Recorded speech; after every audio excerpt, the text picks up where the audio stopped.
दूध के कारोबार से वाबस्ता अफराद के लिए पंजाब फूड अथॉरिटी की जानिब से कुछ हदायत हैं जिनको हम डिस्कस करेंगे। बहुत से लोग जुर्मानों की वजह से परेशान होते हैं। ये याद रखिए कि हर महकमे के कुछ पैरामीटर्स और एसओपीज़ होते हैं जिनको आपने फॉलो करना होता है।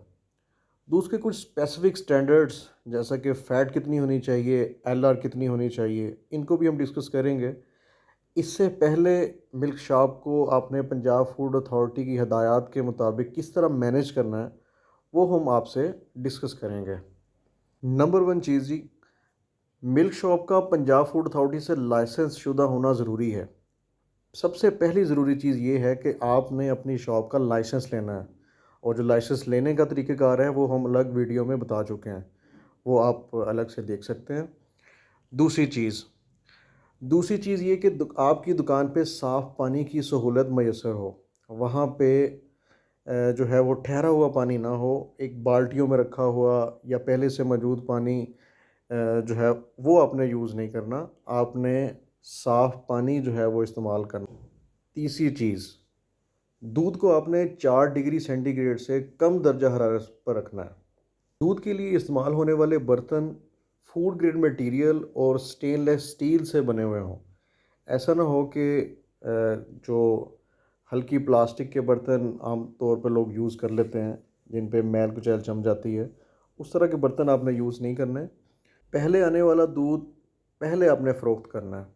जो आपको कल दूध आया है वो आपने पहले यूज़ करना है, जो बाद में आया आपने बाद में आपने उसको फ़रोख्त करना है। इसको इंग्लिश की ज़ुबान में फ़र्स्ट इन फ़र्स्ट आउट भी बोलते हैं, फाइफो।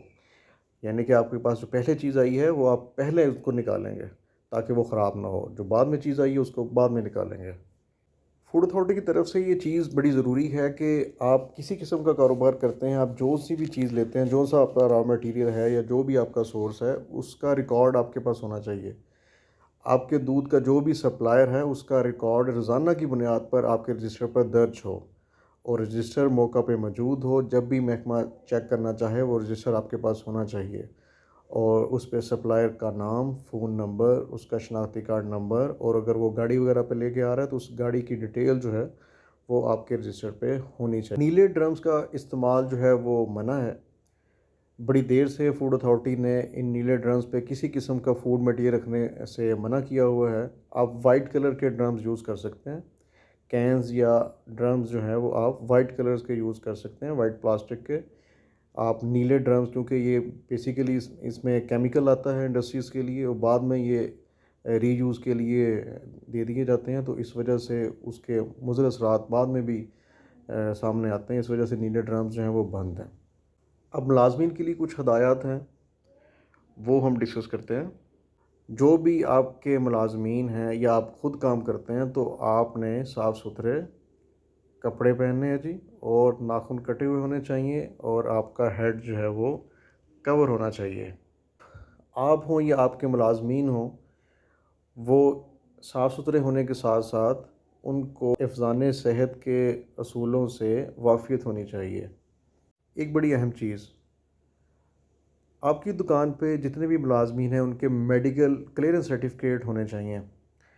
मेडिकल क्लीयरेंस सर्टिफिकेट आप अपना सैंपल दे के किसी भी सरकारी अस्पताल से, या पंजाब फूड अथॉरिटी के दफातर में भी अब लैब्स बन चुकी हैं, वहाँ भी आप सैंपल दे के मेडिकल क्लीयरेंस सर्टिफिकेट हासिल कर सकते हैं। ये बड़ी ज़रूरी चीज़ है और ये आपको लेने पड़ेंगे। अच्छा जी, आपके जितने भी मुलाज़मीन हैं वो दस्ताने, मास्क और हेड कवर इस्तेमाल करें, बल्कि लिख के लगा दें अपनी शॉप पे कि ताकि उनके लिए याद दहानी रहे, आपके लिए भी और आपके स्टाफ के लिए भी। आपकी दुकान का जो फ़र्श है वो साफ़ सुथरा, हमवार और हर किस्म की आलूदगी से पाक होना चाहिए। कोशिश करें रोज़ाना उसकी सफाई करें। अगर फ़र्श में कोई मसले मसाइल हैं उनको रिपेयर करवाएं, ताकि वो प्लेन हो, हमवार हो, और उसमें मिट्टी वगैरह इकट्ठी ना हो और दूसरी चीज़ें इकट्ठी ना हो, ताकि आपकी दुकान की जो सफाई है वो बरकरार रहे। पाँव से खुलने वाले जो है ना वो डस्टबिन आप इस्तेमाल करें, क्योंकि ये फ़ूड का काम है। फ़ूड के टच के बाद आप अगर डस्टबिन अपने हाथ से खोलेंगे और दोबारा फ़ूड को टच करेंगे तो फिर जो है मसले मसाइल पैदा होते हैं। तो इसलिए आप पाँव से खुलने वाली और बंद होने वाली डस्टबिन जो है वो इस्तेमाल करें। आपकी दुकान में रोशनी, हवा और नक्काशी आपकी मुकम्मल सहूलत मैसर हो। दुकान में कारीगरों के लिए हाथ धोने की सहूलत का होना लाजमी है। उनके लिए वहाँ पे साबुन वगैरह रखें और ये जगह जो है वो अलग होनी चाहिए, जहाँ पे सुबह आते ही आप सबसे पहले हाथ धोएं और फिर बाकायदा काम का आगाज़ करें। अपनी दुकान पे फालतू अशिया ना रखें। जिस तरह आप फालतू चीज़ें रखते रहते हैं तो वो इकट्ठी होती रहती हैं, जो कि बाद में गंदगी का बायस बनती हैं और आपके लिए मैनेज करना जो है वो मुश्किल हो जाता है। इसलिए फ़ालतू जो चीज़ें हैं उनको साथ साथ हटा दिया करें। आपकी बर्तन धोने की जगह मखसूस हो। ऐसा ना हो कि वहीं पे ही आप हाथ धो रहे हैं, एक बेसन लगा हुआ है, वहीं पे ही आप अपनी सफाई कर रहे हो, वहीं पे ही आप बर्तन धो रहे हैं। बर्तन धोने की जगह आपकी अलग होनी चाहिए। दूध की दुकान या मिल्क शॉप में किसी किस्म के हशरात ना हो और मक्खियों को दाखिल होने से रोकने के लिए मुनासिब इंतज़ाम हो।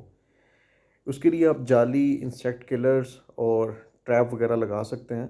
अच्छा जी, दूध को जहाँ पे आपने स्टोर करना है और जो आपका, अगर आप किसी जगह पे उबालते हैं, वो एरिया दोनों अलग अलग होने चाहिए। ऐसा ना हो कि वहीं पे ही आप उबाल रहे हैं और वहीं पे ही आप उसको स्टोर कर रहे हैं। ये जगह अलग अलग होनी चाहिए। और सबसे ज़रूरी चीज़ कि आपने अपने बर्तनों की सफाई के लिए सर्फ़ इस्तेमाल नहीं करना, ये मना है जी। आपने किचन डिटर्जेंट जो है वो यूज़ करना है।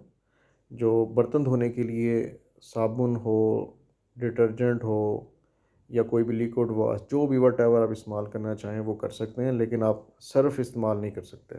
पानी के जितने भी सैनिटेशन के ड्रेन्स हैं तो वो आपके ढके होने चाहिए। खुला दूध है वो आपने ऐसे नहीं रखना, वो जाली या ढक्कन से आपने ढाँप के रखना है। और एंड पे जो है वो ट्रांसपोर्टेशन के हवाले से हदायत है कि जिन गाड़ियों पे भी दूध जो है वो सप्लाई होता है, वो साफ़ सुथरी और फ़िज़ान सेहत के असूलों के मुताबिक होनी चाहिए और उनका दर्जा हरारत जो है वो 4 डिग्री से कम हो। ये बड़ी ज़रूरी चीज़ें हैं जी। इन चीज़ों पे आप जो है वो अमल पैरा हो, ताकि आप फूड अथॉरिटी की तरफ से जो जुर्माने हैं और जो दूसरी कार्रवाइयाँ हैं उनसे जो है वो आप बच सकें। और उनका मकसद भी आपको इन चीज़ों की इस्लाह करवाना है। तो इसलिए ये सारी चीज़ें हैं, इनको आप फॉलो करें।